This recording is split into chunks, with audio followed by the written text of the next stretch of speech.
As for 2026 for Shreveport, I want to ask you, wait, where do you see things? Where do you see things going for 2026 here in Shreveport?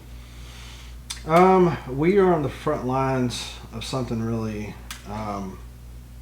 really spectacular, honestly, for Shreveport, Bossier, Northwest Louisiana, this whole area. A lot of this has to do with where we're headed with the entertainment and film industry. With what 50 Cent's bringing as well, and infrastructure changes, things like that. Things we've been working on this year is really building up our independent industry, film industry. You guys are part of that.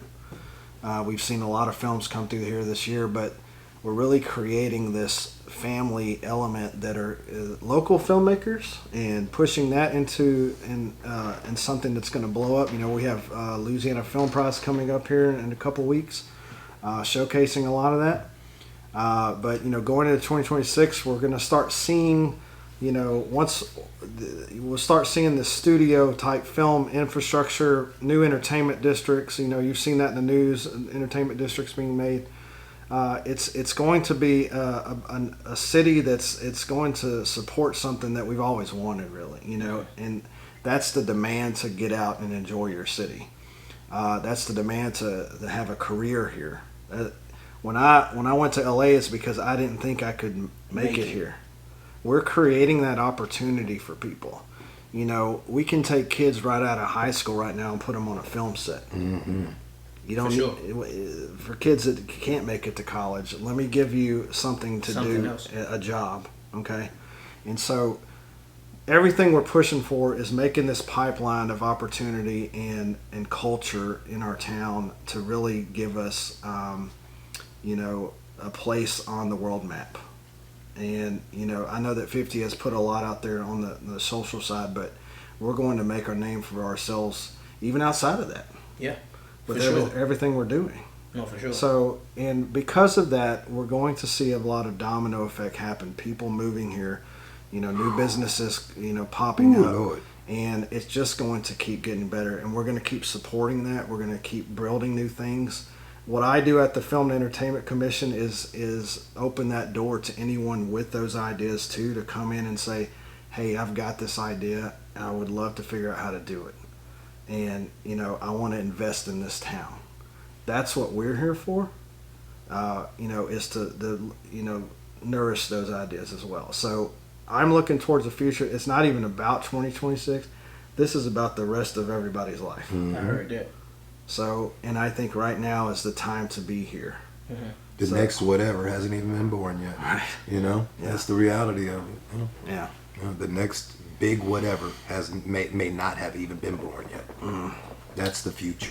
That's the future. Big Ant, got a question for you. Okay. What? Because I see you real adamant about it, and I like the way you talk. You know what I mean, especially about just being black, being authentically who you are. Mm-hmm. Because anybody that know me, I'm a black man all the way through. Well, yeah, until Villalago hits. Okay. All the Michael way Jackson, no? Okay. And I understand, regardless of my age, Mm-hmm. I know what it feels like to be black. I know what it is to be black. Mm-hmm. Honestly, whether it happened to me or I seen it happen to somebody else, I know what it means. Mm-hmm. And I take, whether it's a bad thing or not, I take it all with pride. Mm-hmm. So I just want to ask you, what do you feel like would be the next step to pulling culturally us together? I think we need to recognize that we are an us first.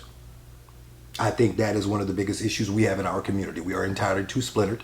Yeah. We have too many different sub issues that are irrelevant. I'm not even talking about that. But that all plays into it. The reality is, Fred Hampton of Chicago, Illinois, one of the greatest men that ever lived, who would die younger than both of us. Mm-hmm. He's actually started the Rainbow Push Coalition. Oh, okay, my bad. He was a part of the Black Panther, but he saw an issue. He saw the issue was that Black Panthers was just for black people. But the reality is, it's not just a black issue.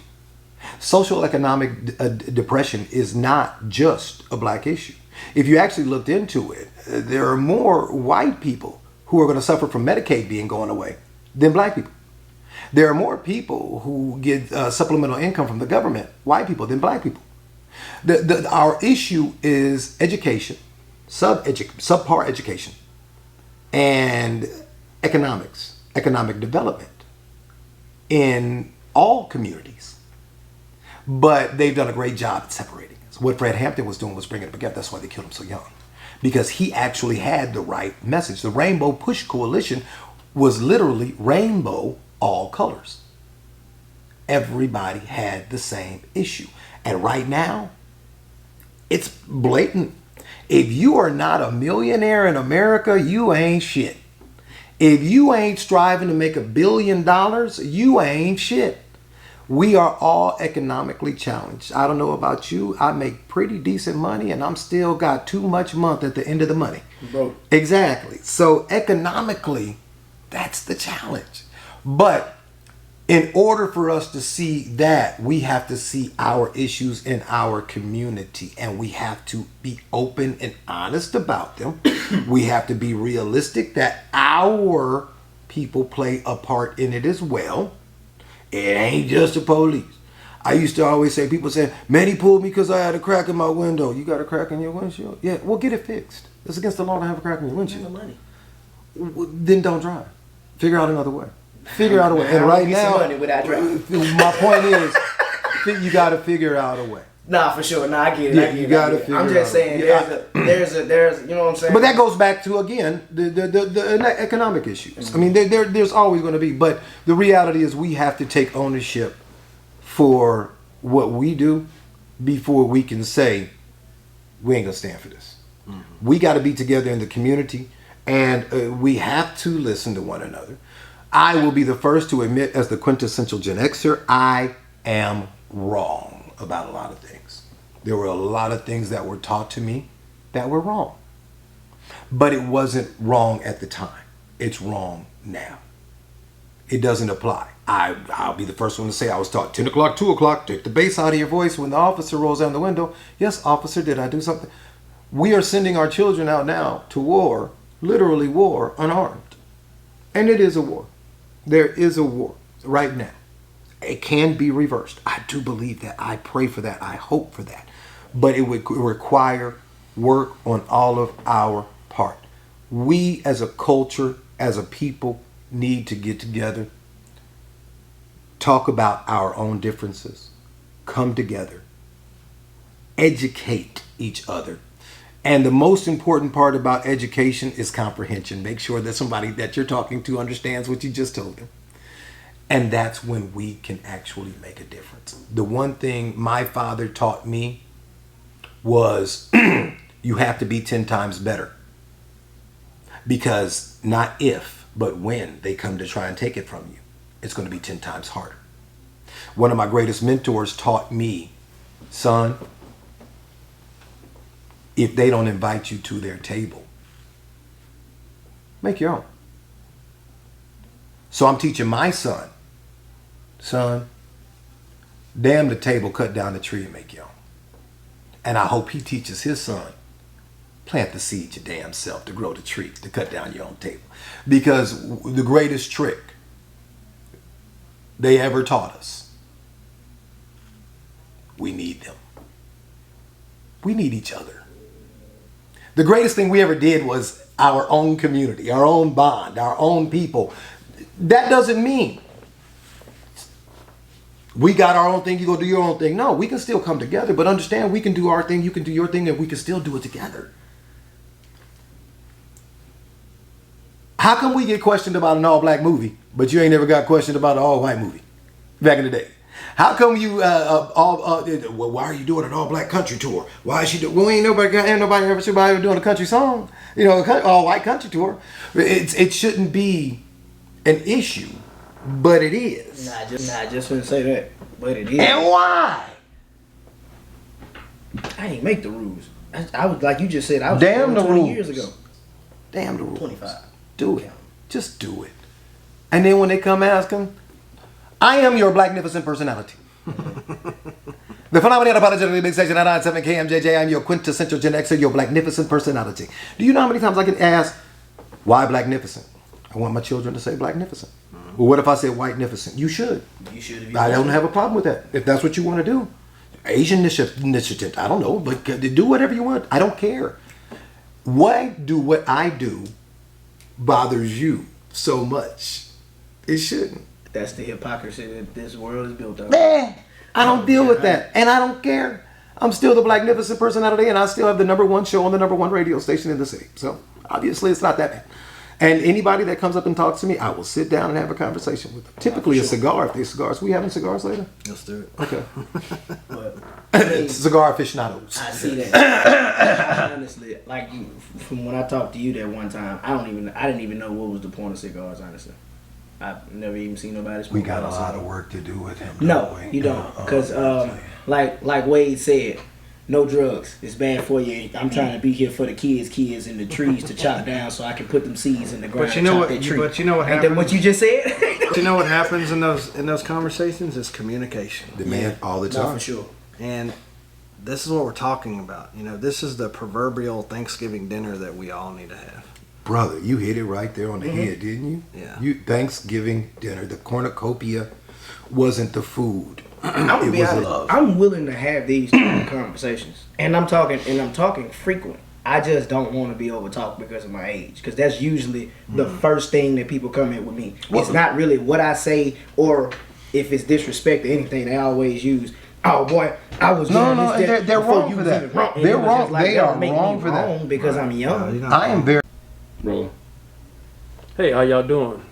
So, what the Players podcast is partnership with Loretta Films and also being sponsored by Rough Rules. Speaking of Loretta Films, go check out the #1 crime saga movie out here that was filmed in Shreveport, Bossier. Stream it right now on Tubi.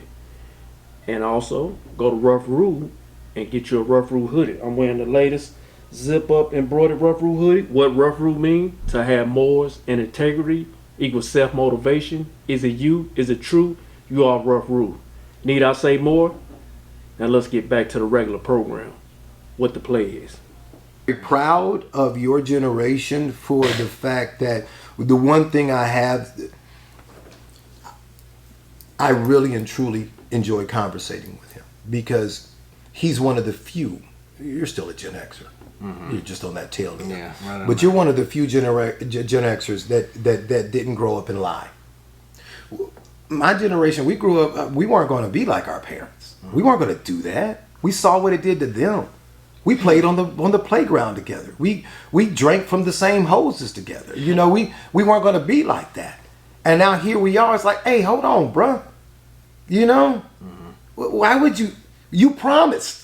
You know, Right. we made a promise to each other. Yeah. And then with your generation, now here's the difference between the generations. And the reason why you might get squashed by a lot of my generation, we got shit on. We were supposed to get the golden parachute like our parents did. That didn't happen. The wool got pulled from underneath us. You know, your generation doesn't believe in the same work ethic or hard putting in for something as we were taught. Rightfully so. Don't have a problem with that either. But there still is wisdom. There still is knowledge, and we still have a lot to give you to help you avoid a lot of pitfalls. The conversation needs to be like that. Unfortunately, too many of my generation are still angry for what we got screwed over on, and we got screwed over. Understandable. But that's not your fault. That ain't my fault. And I wasn't because here. what you just said, well, that's how they're going to come to us anyway, so I don't even want to listen. Well, then we get frustrated. Like, I really got some value for you. You know, But you see the differences now? exactly. Like, from a young perspective, it's like, he won't talk to me because he won't talk over me. And that's what I will never do. Like I say, the table always going to be set. Yeah, Food going to be hot. Come sit down and eat with me. Break bread. Let's talk. Understand, you're going to get a lesson when you leave. But at the same time, I also know that I'm gonna learn something Yeah. too. My pops literally damn near came to throwing blows before it got to the point to where he was like, man, all right, you a man too. I get it now. And he's like, damn, Pop, why it took all that for you to just listen. Like, I understand what happened in your era, but you so scared that it's gonna happen to me, you pushing me, and it ain't gonna end good between me and you because of your fear. Mm-hmm. You see what I mean? And I feel like that's what happens in the older generations. Now, as a father, what I am going to say to you, go home and hug your father today. Because if that's the way he sees it, that's unconditional love. He doesn't want any harm to come to you as his son. You know, as my son, the hardest thing in the world to do is watch him fail. But I understand the importance of it. The hardest part is to watch him get hurt. But I understand if he doesn't, he's not going to know how to heal. If he doesn't get knocked down, he's not going to know how to get up. You know, and believe me, I've had to pull his mother back. You are not about to save him. He needs this right now. They call it helicopter parenting, you know, and it's something even when the kids are young, you want to be there every 5 seconds so they don't fall off the couch, or they don't do this or that, or they don't touch this, or they don't eat this. But you created them to, when they do fall off the couch, they gonna shatter next time. Mm-hmm. Yeah, so it's tough love. I mean, a lot of it is, and you know they do learn. I mean, I had to learn a lot in my life. I mean, when I went to LA, I was on my own. You know, I never asked my parents for anything or any help. So you like ramen noodles too? I like chicken. Yeah. So you know, you learned how to you know just figure it out. You know, and that's you know a lot of that you know translate to your adulthood. But, How about when people come to you about money issues? Well, I'm just not making enough money. Mm-hmm. I kind of laugh at them. Well, I don't laugh out loud. I kind of just sit back. That's kind of mean. Well, That's ungodly. Well, the reality is, until you've stolen a candle from the club that you worked at, because that was the only light that you had, or that industrial toilet paper, that single ply, Lord. Oh, you talking about the one that come in the big roll? Oh, yeah. Yeah, my daddy used that today. That's what I'm saying. See what I'm talking about? Mm-hmm. That's what I'm saying. Like, I know what you mean, because he get them from his job. Yeah, exactly. Yeah, I know what you're afford it. Yeah. I know what you're saying. But like, honestly, I got a whole different aspect from my dad now, man. Like, Good. Just looking at him, just flat out, man. If I sit for a long time and just think about my pops, I cry, because he told me finally. If like, you bro, cry at this table, we're definitely going to talk about you. Okay, good. No. Mel Brooks era. I'm not gonna cry. I'm coming hard at you. I ain't no telling what type of drug Wham, you wham, offers baby. when I start crying. As soon as I start crying, you be like, I got this Percocet. Isn't that what the young people take now, Adderall? Everything. I know, right? I would say young people. I think I need it. I would not take a drug today to save my life. You think you need some Adderall? I mean, this fentanyl shit, I can't even spell fentanyl, let alone want to try it. It's crazy. Fentanyl. Yeah, they don't. And back to Teroxin. Batratoxin. That was a word, there, wasn't it? That took a little minute to get. During the filming, I walked around the entire set just saying batratoxin, because I knew I was going to fuck the lineup when I got. I'm sorry, I said batratoxin. Oh man, I was like, who makes this word up? Batratoxin. Yeah, so he was walking around with a leather hat, a cigar, and an empty glass. You just swore it down. He was trying to do some voodoo or something. That's fine. Because he was just walking around, just going batratoxin. That ain't it. That ain't it. Then he talking to himself. Drop your throat. Spell it. I had to ask. Hey Siri. Well, how do I say this word? He was adamant about it. That's how you know he was serious, though. That's how you know he was serious. Very, very. I take this serious, and I'm glad you guys too. I don't know how Pharaoh came up with that. I don't either. But this has been a true pleasure being involved with you guys, meeting Wade, and just the whole wave of what's about to happen to Shreveport, and we are at the cusp of it, and it's about to be. It's about to erupt. I can't wait till it erupt. Yeah. I can't wait till it happen. Yeah. You know what I mean? I can't wait to be on the just to live in the end, just to see it. Because my biggest dream was to always turn Shreveport into Wakanda. But I don't think I'm gonna be able to I know I'm not gonna be able to make it happen by myself. I ain't strong enough. Eat an elephant. No. Yeah, eat an elephant, one bite at a time. Yeah. If you do your part, Wade does his part, I do my part, Jonathan keeps doing his part, it'll all come together. If everybody stays in their lane and they take their time, one step at a time, eating an elephant. Let's not say it. How do you eat an elephant? What about at a time? It'll come together. You know, one thing I learned in what, like, in, if not to get religious, but whatever you believe in God, you believe in Buddha, universe, whatever. I've learned, and this is 100% true, that when I started putting good things out into the world, when I started pushing things out in a positive light in my life, in whatever I do, that stuff started coming back. Tenfold. I didn't have to even go out and find it. It came and fell in my lap. Bruh, us, look at this. I wanna promote this man on my radio station, and we were actually talking about that earlier because I think it would be dope to have Wade's World. And all he does is talk about, opportunities for people in the city. Hey, if you're looking to learn how to be a street boy, if you're learning how to be this or that or whatever, this is where you need to be. Let's take that, amplify it over the radio, and just give people who are here opportunities. For sure. Because they're here. For sure. They're here. There's so much positivity. There's nothing worse than a local Shreveportian, and there's nothing better than a local Shreveportian. I have never met more harder working people than a local Shreveportian. And I've never met people who talk worse about a local Shreveportian than a local Shreveportian.